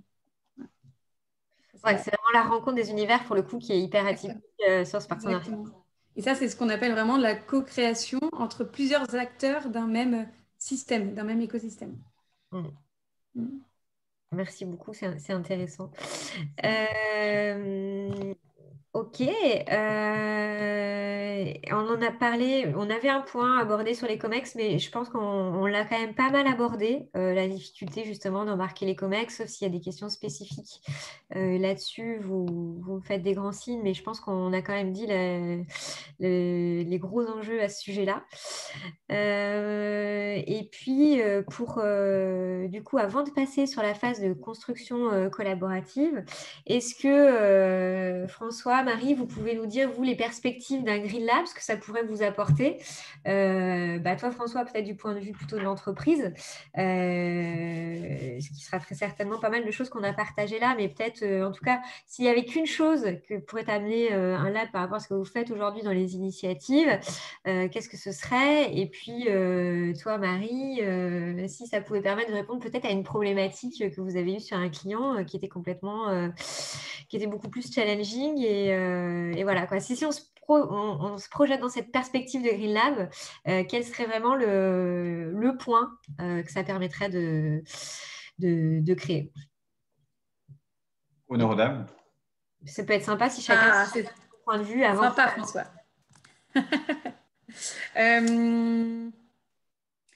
Pour moi l'intérêt des Green Labs, en fait, pour moi, c'est vraiment c'est un peu la transformation culturelle de la boîte. En fait, c'est pas juste de l'innovation, c'est que, en fait, pour moi, un lab, c'est un lieu où tout un chacun peut donner des idées, innover, créer, entreprendre, en fait. Tu as le droit de créer des choses, tu as droit à l'erreur, tu as droit de penser à autre chose que ton day-to-day job. Donc, pour moi, c'est ça vraiment l'intérêt d'un Green Lab. Et du coup, même au-delà d'un lab, c'est un Green Lab. Donc, c'est là où tu vas penser un peu différemment que le business auquel tu fais face au quotidien avec ton manager. Voilà, pour moi, c'est... Finalement, à l'erreur, à de retenir que les projets qui sont les plus intéressants, qui vont les plus vite dans la transformation. Ça pourrait être ce point-là, finalement. C'est quelque chose qu'on a partagé un petit peu la semaine dernière en se disant que les labs pouvaient être des grands terrains d'expérimentation où on essaye des choses, on garde que ce qui marche et on va plus loin sur ceux qui montrent des signes positifs. Et on est vraiment sur le terrain avec tous les parties prenantes qui sont concernées sur la problématique et ça permet justement d'avoir ce retour très très rapide sur les projets les plus porteurs, quoi.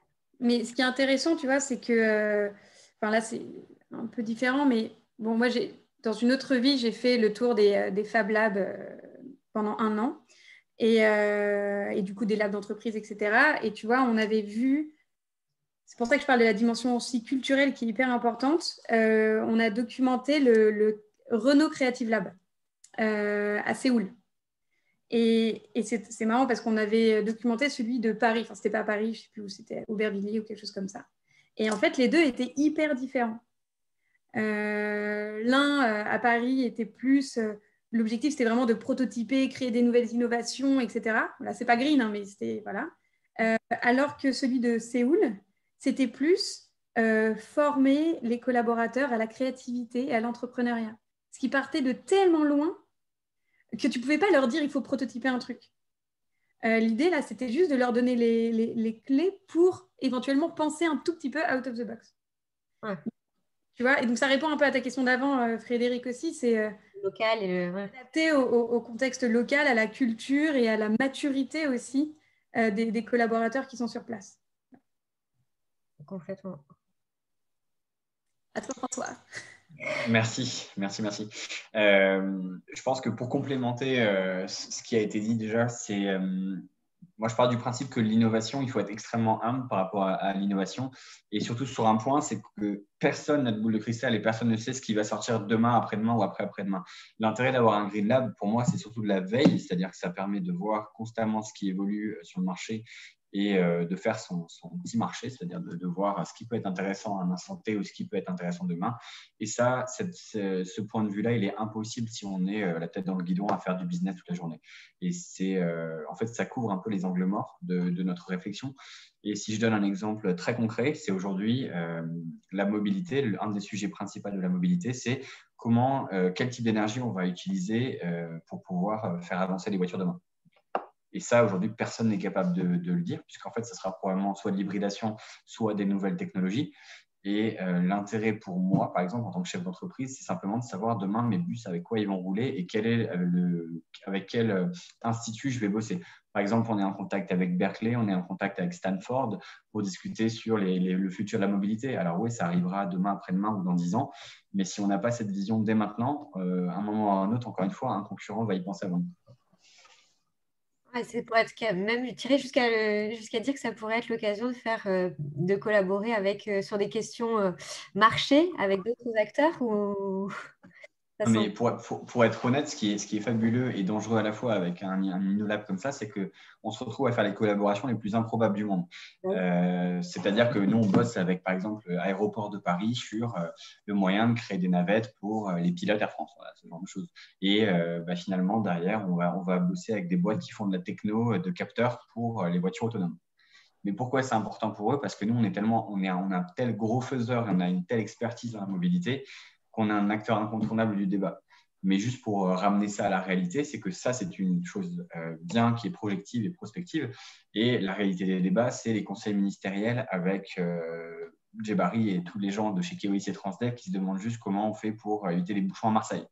Et c'était ça la décorrélation entre l'InnoLab et la vérité au jour le jour. C'est pour ça que c'est dangereux. Puis-je poser une petite question pour aller un peu plus loin dans la réflexion? Vas-y, je t'en prie, Fabien. Je vais faire la transition. Je pense que c'est plutôt Marie qui va répondre. Parce que comme tu as eu l'expérience des labs et maintenant tu as une spécialisation sur la nouvelle économie, sur le social. Et les labs, il y en a pas mal qui ont déjà ce côté très ancré dans le territoire, très social et tout. Mais pas les labs corporate. Ça, c'est pas les labs corporate. Les labs corporate, ils ont souvent des thèmes technologiques ou un truc. Par exemple, le numérique, des choses comme ça, mais ils sont pas sur la RSE, ils sont pas sur le social, ils sont pas sur le green. Enfin, c'est vraiment nouveau, les Green Labs. Donc, je pense que la question, par contre, du coup, il y a énormément de retours d'expérience sur pourquoi ça peut marcher ou ça peut foirer un lab, qui soit corporate ou qui soit sur un territoire. Et je pense que la question majeure qu'on doit se poser, c'est qu'est-ce que ça change qu'il soit green, qu'il soit social, etc. Alors, du coup, c'est une question compliquée. Peut-être on n'aura pas toutes les réponses aujourd'hui, mais là, tout de suite, si on y pense maintenant, quelle difficulté majeure ça pose qu'on ajoute cette dimension green, sociale? Par exemple, est-ce que c'est que ça ne fait pas gagner d'argent? Parce que c'est déjà le problème majeur qu'ont rencontré les labs. Des labs techno, des labs business, à portée business. C'est-à-dire quand on a essayé de transposer les Fab Labs aux grosses boîtes, par exemple chez Safran, chez Valeo, etc., il y en a plein, ils n'ont jamais fait gagner un copec. Oui. Et du coup, ils sont effondrés. Ce n'est pas forcément des postes de revenus, c'est plus des postes de coûts. Ça, c'est sûr. Voilà. Donc j'imagine si on ajoute la dimension green, cet écueil-là, il va être encore plus... ça va être pire. Donc celui-là, il est facile à anticiper. Voilà, bon, je ne suis pas un spécialiste de l'ESS et tout ça, mais est-ce que peut-être tu as des idées là-dessus? Non, mais quand tu disais qu'est-ce que ça change que ce soit green, en fait, ce que ça change, c'est juste la grille de lecture, quoi. C'est les critères. Tu vois, quand François, tu parlais des différents projets là, qui pouvaient naître dans ton lab, en fait, moi, je me pose la question de, mais le truc, c'est qu'on n'est pas formé à ça, tu vois. Personne, enfin, même si tu reviens avant dans tes études, enfin, moi, j'ai fait c'est comme ça qu'on s'est connus avec François, on a fait l'EM Lyon.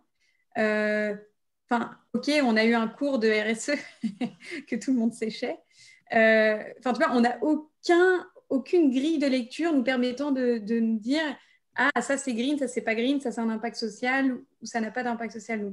Donc, qu'est-ce que ça change? C'est la grille de lecture et c'est vraiment essayer de changer un peu de prisme quand tu vas travailler, quoi. Enfin, quand tu vas essayer d'innover et créer et idées. Déjà, c'est énorme en fait. Et puis, du coup, ce que ça change, c'est que... Mais là, je pense que du coup, c'est les mêmes enjeux qu'un lab, hein, comme tu disais. Il faut que ce soit porté par le top management. Il faut que une fois que les projets sortent, il faut qu'on donne du temps aux collaborateurs pour le développer. Il faut aussi donner enfin, tu vois, avoir le droit d'échouer. Et voilà. Enfin, ça, c'est pour le coup, c'est assez classique, quoi. Est-ce que je peux revenir sur la question de Fabien? Je trouve très intéressante. Nous, dans notre groupe, c'est les KPI, les KPI qui changent aussi. C'est-à-dire qu'avant, il fallait faire du business pur. Alors quand je te parlais de grille de lecture, c'est ça, hein, c'est les KPI, c'est les indicateurs, quoi. Et c'est vraiment très transformant. Par exemple, chez nous, en tout ce qui est parfum, ils demandent à ce qu'il y ait zéro pétrochimie. Donc ça, c'est nos clients qui demandent à ce qu'il y ait zéro pétrochimie en 2030. On ne sait pas du tout comment faire ça. C'est un challenge de malade. Dans tout ce qui est arôme, goût, aujourd'hui, il y a 10 ans, on avait dit il faut passer à minimum 50% de naturel. Les mecs des arômes ont dit c'est impossible. La Terre ne supportera pas ça. 5 ans plus tard, on est à plus de 50%.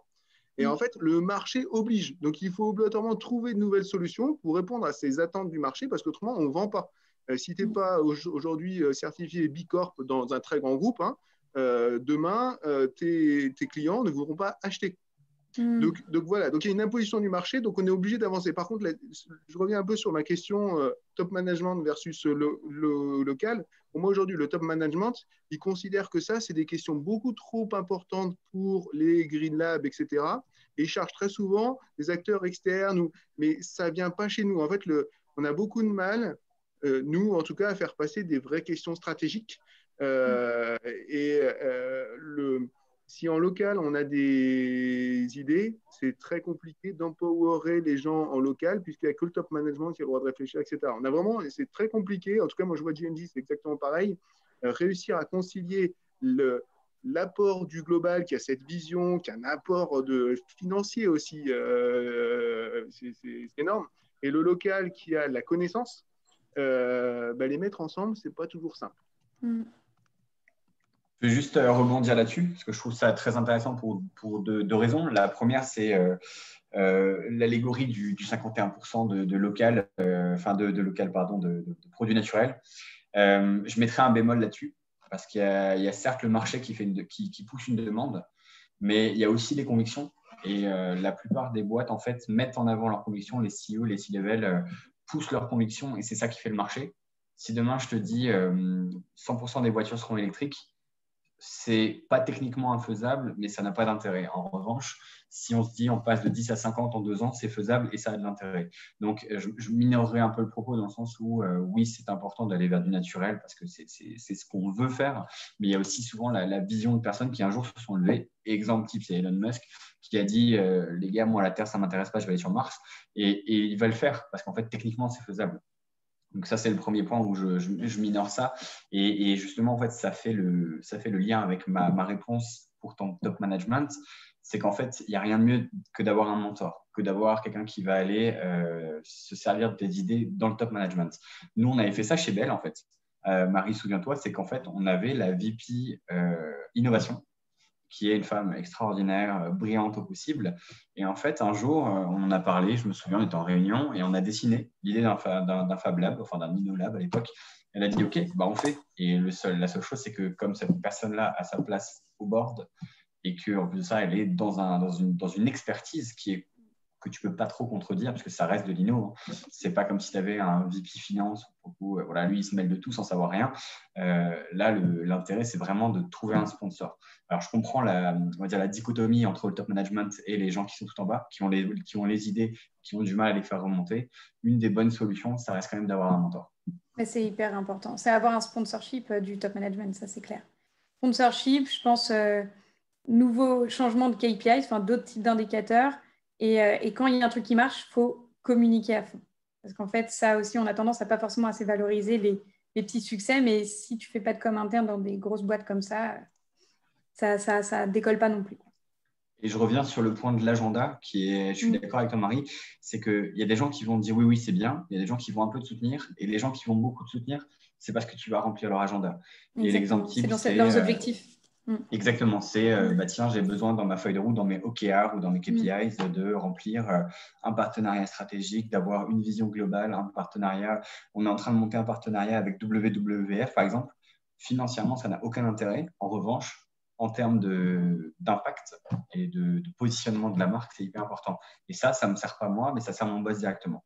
Parce que lui, il va en parler à Merkel, à Macron, voilà, et c'est des coups de marque. Et donc, oui, c'est exactement ça. Il faut que ce soit vraiment en ligne avec les axes stratégiques quand même de la boîte. Hyper important. Super.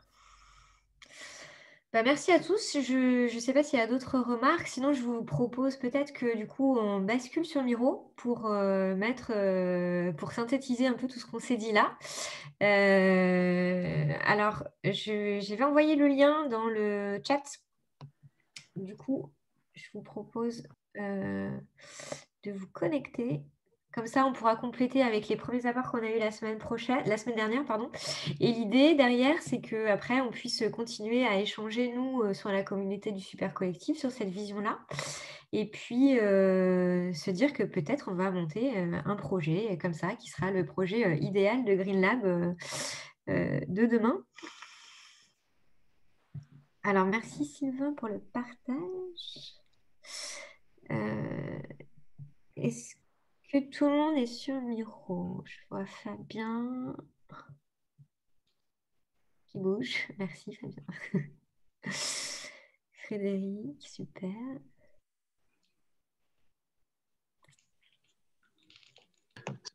Tu veux qu'on écrive dedans, c'est ça? C'est bon, on fait ce qu'on veut? Ouais, alors en fait déjà on peut peut-être refaire un petit tour sur ce qu'on a déjà présenté la semaine dernière et puis après l'idée c'est de venir compléter avec ce qu'on a dit là. On a parlé de KPI, on a parlé de peut-être si vous avez aussi des nouvelles choses voilà, qui sont venues depuis pour qu'on puisse avoir cette vue un peu globale sous Miro. Oui, pour ceux qui n'étaient pas là la semaine dernière, on avait commencé à écrire des choses sur le premier volet des Green Lab, qui était le volet de l'innovation. Donc là, il y avait un nuage vert, là. Je ne sais pas si vous voyez mon curseur, sinon regardez mon écran sur Zoom, temporairement. Il y avait un nuage vert qui était qu'est-ce qui vous a inspiré dans cette réunion ou à quoi d'autre ça vous fait penser? Éventuellement des exemples de labs internes ou externes auxquels vous avez pensé pendant la réunion. Et on avait atterri sur ce serait quoi finalement un Green Lab idéal? Pour quels usagers, quelles parties prenantes, leurs enjeux, pour quelles propositions de valeur, en quoi est-ce qu'un Green Lab peut changer le système, de quoi il a besoin pour réussir. Du coup, aujourd'hui, on vous propose d'enrichir cette réflexion à partir du thème d'aujourd'hui qui était la collaboration. Donc, il y a un nouveau nuage vert là, ce qui vous a inspiré sur ce thème de la collaboration. Donc, vous pouvez y mettre vos idées et après aller compléter cette proposition de valeur d'un Green Lab à partir de là. Est-ce qu'il y a des questions sur la logique de l'exercice et sur l'utilisation de Miro? Moi, je suis désolée, je vais devoir filer, mais je vous remercie en tout cas. C'était un plaisir d'échanger avec vous. Et puis, si vous avez des questions, des remarques ou envie de discuter, n'hésitez pas à m'envoyer un petit mail sans problème. Je peux le mettre dans le... Merci beaucoup Marie pour tes apports. Merci Marie. Merci, bonne soirée. Merci. Merci. Au revoir. Juste, moi, je suis sur Miro, je me suis inscrite, mais j'arrive pas à accéder Au nuage, tu vois pas Ouais, au nuage. Donc, si tu dézoomes en bas à droite, tu as un zoom. Peut-être qu'il faut que tu dézoomes à 1 ou 2% pour pouvoir voir. Des fois, c'est... non, mais je suis sur dashboard Ouais. et c'est tout. C'est pas dashboard 09. Ah, Je vais filer également. Merci à tous pour l'invitation et cet échange riche. Je vous ai mis mon adresse mail si vous avez des questions complémentaires. Merci beaucoup, Maud, pour l'organisation.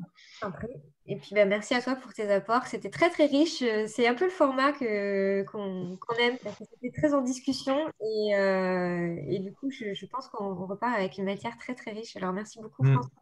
Merci à tous. Bon, bah, Merci à tous et passez une bonne soirée. Merci. Bonne soirée. Merci. Merci. Allez, au revoir.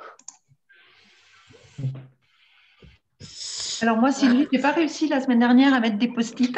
Je ne sais pas s'il faut partir être sur le document partagé là ou s'il faut aller dans son tableau. Mais moi, si je me connecte sur Miro, je suis dans rien. Ouais, moi aussi. Hein. Je ne sais pas comment faire. Et la dernière fois, je n'ai pas trouvé. À un moment donné, j'ai cru qu'il y avait un post-it qui était parti quelque part et je ne l'ai pas retrouvé. Je n'ai pas pu le noter dedans. Alors, j'ai abandonné. Sylvie, est-ce que tu peux partager ton écran pour que je puisse voir ce que tu vois? Ah ben, je suis sur ton truc à toi là. Ouais. Oui, est-ce que tu peux, je vais arrêter le partage, est-ce que tu peux partager ton écran à toi pour que je Ouais. vois où tu Alors, vois? attends, Ah, ça y est, j'ai vu. Ça y est, c'est bon pour Ah, moi. Brigitte, c'est bon? Ouais, ouais, c'est bon. Et Sylvie? Alors, attends. Ben voilà. Alors, attends. Le partage. Alors, attends, parce que j'ai tellement l'habitude d'être. Au top management, on donne aussi, on montre que le top management est support, mais derrière, ça doit aussi aider à empowerer l'individu. Et ça, pour moi, je tiens beaucoup parce que je pense à Apple, par exemple. C'est Steve Jobs qui a changé les lignes parce que Steve Jobs avait une autonomie, c'était un véritable product manager et c'est très rare dans les très grands groupes que quand on lance un projet, on arrive à avoir cette autonomie-là, puisque très vite on se fait rattraper par 10 000 personnes qui disent « Ah, mais ça, je l'ai déjà fait chez moi, attention, tu es en train de travailler sur un sujet qui est le mien ». Et l'aspect politique est une entrave très très vite. Donc comment est-ce qu'on, via le lab, on peut donner de l'autonomie aux gens pour qu'ils puissent tester de façon frugale aussi. Ça, c'est un truc qu'on a géré, mais c'est un autre sujet. Voilà.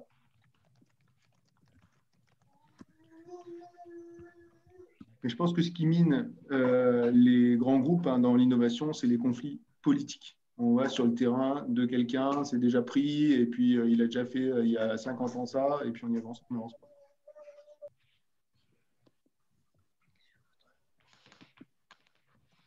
Merci beaucoup. Merci Frédéric. Est-ce que quelqu'un d'autre veut partager ses post-it? Je ne sais pas si j'ai le son. Ouais, si. Moi, ce que j'ai mis, je l'ai mis dans la dernière case, celle d'en bas. Là. Oh là là, là attendez, je m'en sors pas avec ma souris. Oui. Celle d'en bas, là, comment ça s'appelle déjà? Changer le système, voilà. En quoi il permet de changer le système? Parce que j'ai repris ce que disait, ce qu'on a dit dans les conversations. C'est François qui disait pour lui, ça va lui donner, ça va sortir les gens du quotidien, ça va leur donner des outils pour ne pas penser en court-termiste et uniquement à ce qu'ils font au quotidien, mais à penser aux énergies du futur. Et pour lui c'est complètement nouveau ça, mais parce que c'est des exploitants. Mais dans une boîte comme Safran, je le connais bien, j'ai travaillé beaucoup, mais dans d'autres secteurs, l'aéronautique, le nucléaire, tout ça, par contre, c'est extrêmement établi d'avoir des gens qui sont spécialistes du futur, en gros, et des gens qui travaillent, qui sont hyper opérationnels. Mais je pense qu'effectivement, c'est pas mal de souligner que dans les boîtes qui n'ont pas ça, qui n'ont pas cette ambidextrité organisationnelle, effectivement, c'est une valeur ajoutée, c'est un truc que permet de faire le Green Lab et c'est bien de l'avoir en tête, je pense. Super. Merci Fabien. Bon, moi, du coup, je partage juste mes trois post-it, parce qu'il y a pas mal de choses qui ont été dites. Moi, j'ai aussi beaucoup relevé l'importance j'aime bien cette idée finalement d'un Green Lab pour chaque pays, et qu'un Green Lab ait un ancrage assez local. Je pense que c'est la vraie force de pouvoir derrière avoir un impact. Donc, moi, je retiens cette idée. L'idée des KPI spécifiques aussi, qui puissent être définis en commun avec l'ensemble des acteurs qui prennent part au Green Lab, avec peut-être cette indépendance du coup vis-à-vis en effet de l'entreprise pour pouvoir avoir ce recul nécessaire et cette pression nécessaire pour cette pression différenciée par rapport au KPI pour avoir justement cette possibilité d'être plus agile, plus flexible. Et je pense que c'est ce qui est important aussi dans toute innovation, mais encore plus pour l'innovation durable.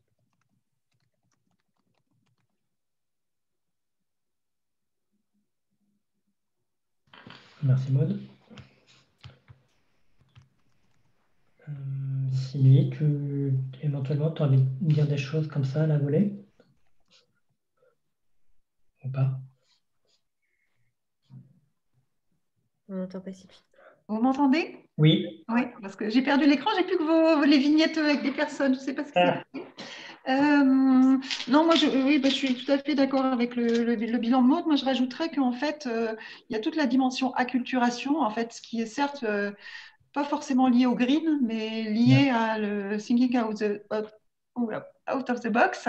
En fait, c'est qu'on n'est pas formé, ou les gens ne sont pas formés à penser en dehors du cadre. Et donc, toute la partie acculturation, innovation, elle vient presque même avant la partie acculturation, entre guillemets, pensée vert. Et je trouve que c'est vraiment quelque chose d'important en fait d'arriver dans les entreprises en fait à pouvoir apporter cette dimension pour que les gens puissent avoir le droit de penser en dehors, quoi. Et c'est ça effectivement qui est à mon avis l'enjeu le plus important, quoi. Si on n'a pas quelqu'un comme François qui arrive chez Flixbus et qui essaie de vouloir faire bouger les choses, est-ce que en fait voilà, les choses elles se passent pareil. Donc il faut qu'effectivement au niveau du top management il y ait quelqu'un qui effectivement un mentor, c'est absolument indispensable, parce que c'est quand même pas facile d'embarquer en fait le top management s'il n'est pas sensibilisé. Moi, je suis dans la transfo digitale et donc c'est vrai qu'on se pose ces questions-là donc tout le temps. C'est donc vraiment d'arriver à embarquer le top management. Et là, tu parles de ça comme vertu du Green Lab ou comme condition de son existence? Et ben, en tout cas, comme condition de son existence. Oui. D'accord. Enfin, il me semble. Moi, c'est des enjeux vraiment qui m'interpellent beaucoup. Alors, tout ce qui tourne autour de la RSE, moi, ça me passionne. Tout ce qui tourne autour de la raison d'être, mais c'est vrai qu'il faut, voilà, il faut que les gens, on arrive à les embarquer à penser autrement, quoi. Donc, il faut des mentors, c'est pour ça que je parlais du move, par rapport aux entrepreneurs sociaux. C'est que effectivement, des organisations comme ça qui essaient de faire un peu du lobbying et qui vont voir les politiques pour essayer de sensibiliser sur ces thématiques, c'est essentiel pour que derrière des HOK puissent aussi arriver à bien fédérer des entrepreneurs sociaux avec des grands groupes. Voilà. Merci Sylvie. Très intéressant. Il reste plus personne, je pense, qui n'est pas parlé. Peut-être qu'on peut clôturer. Maud, qu'est-ce que tu en penses? Oui, tout à fait. En tout cas, un grand merci à tous, parce que moi, je trouve qu'il y a eu vraiment beaucoup de choses qui ont été soulevées ce soir au fil de la conversation, avec vos partages d'expériences. Je vous mets dans le chat le lien vers le Discord du Super Collectif.